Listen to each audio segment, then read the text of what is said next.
So hello यारो, क्या हाल चाल है आप सभी के। तो यार आज की वीडियो ना बहुत ज्यादा इंटरेस्टिंग होने वाली है, क्योंकि एक साइड है टीम डॉक्टर्स जिसमें आते हैं doctor strange and doctor faith, और दूसरी ओर है टीम थॉर्स जिसमें आते हैं थॉर एंड थॉर। मैं मजाक नहीं कर रहा हूँ, एक है अपना MCU वाला थॉर एंड एक है गॉड ऑफ वॉर यूनिवर्स वाला थॉर। तीसरी ओर है टीम शज़ैम जिसमें आते हैं ब्लैक एडम एंड शज़ैम, और सबसे आखिरी टीम है टीम मैंस जिसमें आते हैं सुपरमैन एंड आयरन मैन। तो क्या हो अगर ये चारों टीम्स आपस में फाइट करती है, कौन जीतेगा at the end of the day. और आज की वीडियो में हम इसी का आंसर जानने की कोशिश करेंगे, तो मेक श्योर आप वीडियो में एंड तक जरूर ही बने रहना। तो चलिए शुरू करते हैं आज की वीडियो को राउंड 1 के साथ में। और राउंड 1 में फाइट होगी doctor faith versus Thor from MCU versus black Adam versus iron man के बीच में। तो राउंड 1 में सबसे पहले जो नॉकआउट होगा वो होगा आयरन मैन, क्योंकि अगर आयरन मैन सबसे पहले फाइट करता है डॉक्टर फेथ के साथ में, तो यहाँ पे पहले आप इन दोनों की पावर्स एंड एबिलिटीज को जान लो। अगर पहले बात करता हूँ मैं यहाँ पे आयरन मैन की, तो टोनी स्टार्क को हर कोई सुपर हीरो फैन जानता ही है, और यहाँ पे हम आयरन मैन के सबसे एडवांस मार्केट T5 आर्मर को लेंगे। अब आयरन मैन का मार्केट T5 पूरा नैनोटेक बेस्ड आर्मर है, और इसी की वजह से ये टोनी स्टार्क को लिटरली हर कोई वेपन बना के दे सकता है। और इसी के साथ मार्केट T5 में काफी सारे वेपन्स भी लगे हैं। और आयरन मैन के सूट्स की ड्यूरेबिलिटी कितनी ज्यादा होती है ये तो आप जानते ही हो, क्योंकि हमने देखा है कि मार्क 50 आर्मर ने पावर स्टोन की एनर्जी को भी ब्लॉक कर दिया था, और यही पावर स्टोन एक एंटायर प्लेनेट को डिस्ट्रॉय कर सकता है। आयरन मैन ने थॉर को टक्कर दी है, कैप्टन अमेरिका विंटर सोल्जर को हराया है, एंड मैट टाइटन थैनोस का एक बूंद खून भी निकाल दिया था। बट अगर बात करता हूँ मैं यहाँ पे डॉक्टर फेथ एक कैंट नेल्सन की, तो डॉक्टर फेथ हमें ब्लैक एडम मूवी में दिखा था। अब कैंट नेल्सन है तो एक नॉर्मल ह्यूमन ही, बट जब वो अपने हेलमेट ऑफ नाबुक को पहनता है तो वो बन जाता है डॉक्टर फेथ। अब डॉक्टर फेथ अपने मार्वल वाले डॉक्टर स्ट्रेंज से काफी ज्यादा सिमिलर है, एंड यस डॉक्टर फेथ भी एक मैजिक यूजर है। बट इसी के साथ ही जो डॉक्टर फेथ है उनकी फिजिकल एबिलिटीज भी सुपर ह्यूमन लेवल की है। डॉक्टर फेथ ने ब्लैक एडम को टक्कर दी है, उसकी लाइटनिंग को सर्वाइव किया है, एंड अपनी टेलीपोर्टेशन एबिलिटी से डॉक्टर फेथ एंटायर यूनिवर्स में कहीं भी टेलीपोर्ट हो सकता है, माइंड कंट्रोल कर सकता है, ग्रैंड इल्यूजन्स क्रिएट कर सकता है, एंड अपने मैजिक के दम पर डॉक्टर फेथ फ्यूचर में होने वाली पॉसिबिलिटीज को भी पहले ही देख सकता है। अब अगर ये दोनों सुपर हीरो आपस में फाइट करते हैं तो यहाँ पे स्ट्रेंथ एंड ड्यूरेबिलिटी में आयरन मैन थोड़ा आगे रहेगा। बट यहाँ पे डॉक्टर फेथ की एक पावर ऐसी भी है कि वो अपने क्लोन्स क्रिएट कर सकता है, और ये क्लोन्स इतने स्ट्रॉन्ग होते हैं कि ब्लैक एडम और सबाक को भी टक्कर दे पाए थे। अब अगर डॉक्टर फेथ अपनी इस वाली पावर को आयरन मैन के अगेंस्ट में यूज करता है, तो डॉक्टर फेथ के ये क्लोन्स मिलकर आयरन मैन के सूट को अच्छा खासा डैमेज दे देंगे। और इसी के साथ डॉक्टर फेथ के मैजिकल अटैक इतने पावरफुल होते हैं कि वो ब्लैक एडम और सबाक को भी हर्ट कर पाए थे। और अगर यहाँ पे आयरन मैन डॉक्टर फेथ पे कोई सा भी अटैक करता है, तो डॉक्टर फेथ या तो टेलीपोर्ट हो जाएंगे या फिर एनर्जी शील्ड बना के उसे ब्लॉक कर देंगे। और डॉक्टर फेथ की फ्यूचर देखने वाली एबिलिटी तो उन्हें यहाँ पे काफी हेल्प करने वाली है। तो यस, यहाँ पे डॉक्टर फेथ अपनी वाइड रेंज ऑफ एबिलिटीज की हेल्प से आयरन मैन को हरा देगा।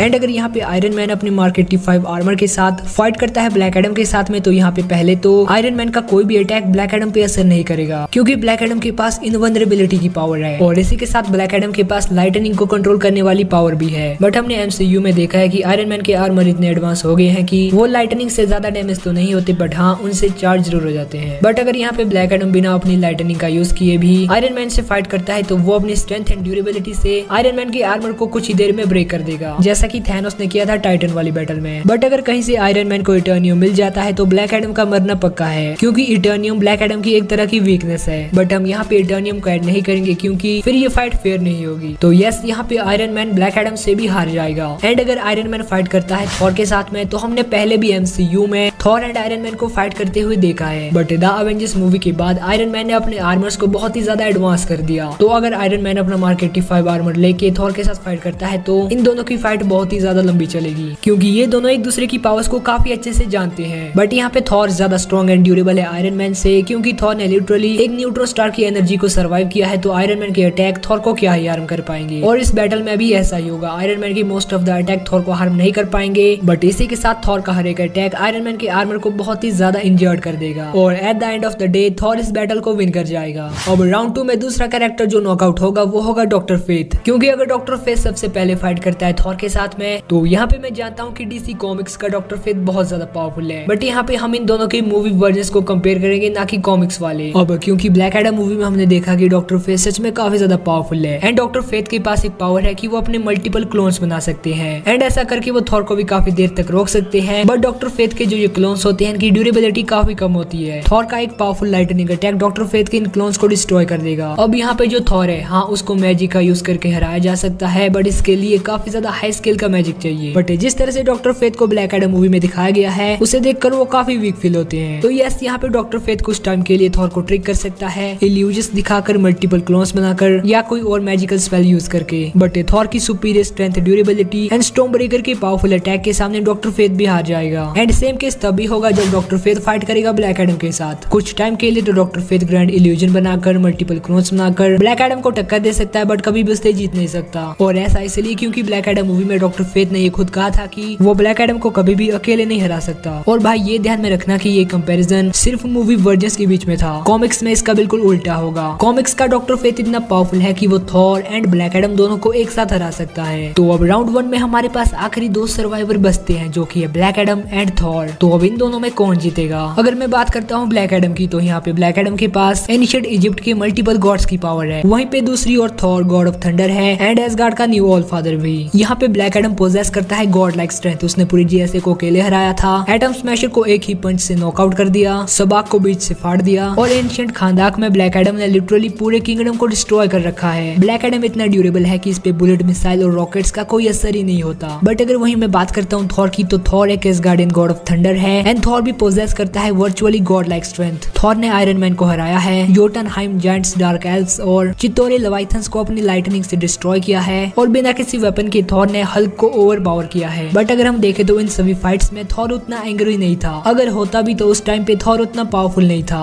बट थॉर की असली एंगर को हमने एमसीयू में 2 ही बार देखा है। पहली बार जहां इन्फिनिटी वॉर में थॉर ने स्टॉर्म ब्रेकर के साथ 6 इन्फिनिटी स्टोन्स को ओवर पावर कर दिया, और दूसरी बार काउंसिल ऑफ गॉड्स में ज़्यूस के थंडरबोल्ट से उसी को ही नॉकआउट कर दिया, जो कि शो करता है कि अगर थॉर होल्ड बैक ना करे तो वो अच्छे की फाड़ सकता है। अब यहाँ पे ब्लैक एडम एक ऐसा बंदा है जो थॉर की स्ट्रेंथ एंड ड्यूरेबिलिटी को मैच कर सकता है। बट इसी के साथ जो ब्लैक एडम है उसका बैटल एक्सपीरियंस काफी ज्यादा कम है। बट थॉर के पास बैटल एक्सपीरियंस की कोई भी कमी नहीं है। अब यहाँ पे ब्लैक एडम थॉर के मुकाबले में ज्यादा एजाइल है, बट टाइम के साथ जो थॉर की रिएक्शन स्पीड है वो काफी ज्यादा इंक्रीज हो चुकी है। और यहाँ पे थॉर के पास 2 गॉडली वेपन होने का एडवांटेज भी है। अब इस फाइट में थॉर के विन करने के चांस है, बट सिर्फ तभी अगर थॉर होल्ड बैक ना करे और फुल रेंज में जाकर फाइट करे। एंड अगर किसी को और डिटेल में जानना है तो इसके ऊपर मैंने एक सेपरेट वीडियो बना रखी है, लिंक आपको डिस्क्रिप्शन में मिल जाएगा। तो यस, राउंड 1 का विनर निकल कर आता है the God of thunder Thor. तो शुरू करते हैं आज की वीडियो के राउंड 2 को। राउंड 2 में फाइट होगी doctor strange versus Thor from the God of war universe versus Shazam versus black suit Superman के बीच में। तो राउंड 2 में सबसे पहले नॉकआउट होगा शज़ैम, क्योंकि अगर शज़ैम सबसे पहले फाइट करेगा डॉक्टर स्ट्रेंज के साथ में, तो यहाँ पे डॉक्टर स्ट्रेंज लिटरली कामाताज का सबसे पावरफुल सॉर्सरर है। एंड अगर हम डॉक्टर स्ट्रेंज की मैजिकल एबिलिटीज को गॉड लेवल का भी बता दे तो कोई गलत बात नहीं होगी, क्योंकि इन्फिनिटी स्टोन्स की पावर को अपने मैजिक से काउंटर कर देना और एक ब्लैक होल की तितलियां बना देना बहुत बड़ी बात है। एंड इससे भी ऊपर नो वे होम में डॉक्टर स्ट्रेंज ने एंटायर यूनिवर्स की मेमोरी से स्पाइडरमैन को इरेज कर दिया। एंड जब वो स्पेल ब्रेक हुआ तो मल्टीवर्स की बाउंड्रीज भी टूटने लगी, और डॉक्टर स्ट्रेंज दूसरे यूनिवर्स में जाके अपने ही इविल वेरिएंट को हरा चुका है। मैं बता रहा हूँ भाई, डॉक्टर स्ट्रेंज इंसेनली पावरफुल है। एंड अगर बात करें शज़ैम की, तो शज़ैम के पास मल्टीपल ग्रीक गॉड्स की पावर है, बट शज़ैम की बॉडी को जो कंट्रोल करता है यानी कि बिली बैटसन, वो अभी बस एक टीनेजर ही है, जो कि अभी अपनी फुल पावर को यूज करना नहीं जाना है, और ना ही उसके पास बैटल एक्सपीरियंस है, ना ही वो फाइट के बीच में कोई प्लान बना पाता है। और ऐसे में आप ही बताओ कि शज़ैम डॉक्टर स्ट्रेंज को कैसे हरा पाएगा। एंड अगर डॉक्टर स्ट्रेंज ने शज़ैम को मिरर डायमेंशन में ट्रैप कर दिया तब तो उसके लग गए। एंड अगर शज़ैम फाइट करता है सुपरमैन के साथ में, तो यहाँ पे शज़ैम एक ऐसा कैरेक्टर है जो कि सुपरमैन की स्ट्रेंथ, स्पीड एंड ड्यूरेबिलिटी को मैच कर सकता है, बट सिर्फ तभी तक जब तक सुपरमैन होल्ड बैक कर रहा हो। जिस टाइम पे सुपरमैन ने होल्ड बैक करना बंद कर दिया, उस टाइम सोच लो कि शज़ैम का हारना पक्का है। और भाई ये मैं ऐसे ही हवा में नहीं कह रहा, क्योंकि अगर आप सभी ने इनजस्टिस स्टोरी लाइन पढ़ी है जिसमें सुपरमैन इविल हो गया था, तो उस स्टोरी लाइन में सुपरमैन ने लिटरली शज़ैम को मार दिया था। और मैं पूरी तरह से श्योर हूँ कि अगर डीसीयू वाला सुपरमैन भी होल्ड बैक ना करे तो वो शज़ैम को हरा देगा विद मिड डिफिकल्टी। एंड अगर शज़ैम फाइट करता है गॉड ऑफ वॉर यूनिवर्स के थॉर के साथ में, तो अगर कोई गॉड ऑफ वॉर के थॉर को नहीं जानता तो अब जान जाएगा। तो गॉड ऑफ वॉर में बताया गया है कि थॉर हाफ एसगार्डियन जाइंट है, और थॉर गॉड ऑफ थंडर होने के साथ ही गॉड ऑफ स्ट्रेंथ भी है। थॉर ने बेल्डर, टियर, मैग्नी, मोदी एंड यहाँ तक कि ऑल फादर ओडिन को भी पीछे छोड़ रखा है फिजिकल एंड ब्रूट स्ट्रेंथ में। एंड थॉर के पास म्योनिर है जो कि 9 रियल्म्स का मोस्ट पावरफुल वेपन है। अब यहाँ पे शज़ैम एक ऐसा कैरेक्टर है जो कि फिजिकल स्ट्रेंथ एंड ड्यूरेबिलिटी के मामले में थॉर को टक्कर दे सकता है, और यहाँ पे शज़ैम की स्पीड भी बहुत ज्यादा है, बट विद अपने म्योनिर के थॉर भी लाइट स्पीड से ट्रेवल कर सकता है। और ऐसी काफी सारी चीजें हैं जिनमें शज़ैम थॉर से बहुत ही ज्यादा पीछे है। जैसे शज़ैम का बैटल एक्सपीरियंस बहुत ज्यादा कम है, उसका फाइटिंग स्टाइल भी उतना अच्छा नहीं है, और ना ही उसके पास कोई वेपन होने का एडवांटेज है। एंड गॉड ऑफ वॉर का थॉर इतना पावरफुल है कि वो स्ट्रेंथ एंड ड्यूरेबिलिटी में भी शज़ैम को सरपास कर जाएगा। तो यस, यहाँ पे शज़ैम थॉर से भी हार जाएगा। अब राउंड 2 में जो दूसरा सुपर हीरो नॉकआउट होगा वो होगा डॉक्टर स्ट्रेंज। अब यहाँ पे मैं जानता हूँ कि डॉक्टर स्ट्रेंज काफी ज्यादा पावरफुल है, बट अगर डॉक्टर स्ट्रेंज फाइट करता है सुपरमैन के साथ में, तो अपने मैजिक का यूज करके वो सुपरमैन को काफी अच्छी बैटल दे सकता है। और डीसी कॉमिक्स में ये बताया गया है कि सुपरमैन को को मैजिक का यूज करके वीक किया जा सकता है। बट डीसीयू में हमें सुपरमैन की ऐसी कोई वीकनेस देखने को नहीं मिली है। अब यहाँ पे डॉक्टर स्ट्रेंज काफी पावरफुल सॉर्सरर है, वो सुपरमैन को काफी लंबी फाइट दे सकता है। But at the end of the day यहाँ पे डॉक्टर स्ट्रेंज एक ग्लास कैनन सुपर हीरो है, यानी कि फिजिकली डॉक्टर स्ट्रेंज बस एक नॉर्मल ह्यूमन ही है। और यहाँ पे सुपरमैन भी कोई बच्चा नहीं है, उसे भी बैटल का बहुत अच्छा खासा एक्सपीरियंस है। एंड सुपरमैन की स्पीड इतनी ज्यादा है कि डॉक्टर स्ट्रेंज के कोई पावरफुल स्पेल कास्ट करने से पहले ही सुपरमैन अपने स्पीड ब्लेड से उन्हें नॉकआउट कर देगा। एंड अगर डॉक्टर स्ट्रेंज फाइट करता है गॉड ऑफ वॉर यूनिवर्स के थॉर के साथ में, तो यहाँ पे physical strength, speed and durability में थॉर डॉक्टर स्ट्रेंज से आगे है। और थॉर एक एसगार्डियन है एंड ओडिन के साथ रहने की वजह से थॉर को भी मैजिक की थोड़ी बहुत नॉलेज है। एंड थॉर ने सेंचुरीज तक जायंट्स को मारा है और उनमें से काफी सारे जायंट ऐसे भी थे जो कि मैजिक का यूज करना जानते थे। तो यस, यहाँ पे डॉक्टर स्ट्रेंज थॉर को भी टक्कर दे सकता है। बट यार देखो, यहाँ पे उसका सामना शज़ैम से नहीं हो रहा है, यहाँ पे उसका सामना हो रहा है थॉर से, और वो भी गॉड ऑफ वॉर वाले। एंड थॉर के पास उसके दो मैजिकल वेपन भी हैं, एक उसका म्योनिर और एक उसकी मैजिकल बेल्ट। और यहाँ पे थॉर ये भी जानता है कि मैजिक यूज करने वालों के साथ कैसे फाइट की जाती है, और फिजिकल स्ट्रेंथ में तो थॉर आगे है ही। तो यस, यहाँ पे डॉक्टर स्ट्रेंज थॉर से भी हार जाएगा। तो अब फाइनली राउंड 2 में भी दो आखिरी सर्वाइवर बचते हैं, जो कि है Superman and God of war का थॉर। अब अगर इन दोनों में फाइट होती है तो कौन जीतेगा? अब इन दोनों की पावर्स के बारे में तो मैंने आप सभी को बता ही दिया, और इससे आप सभी को ये आइडिया तो लग ही गया होगा कि ये दोनों कितने पावरफुल हैं। क्योंकि जहाँ पे सुपरमैन ने जनरल ज़ोर्ड, डूम्सडे, स्टेपनवुल्फ और जस्टिस लीग को हराया है, वहीं पे थॉर को सिर्फ योरमनगेंडर, या कहूँ मैं वर्ल्ड सरपेंट ही टक्कर दे पाया था। बट बाद में तो थॉर ने योरमनगेंडर को भी हरा दिया था।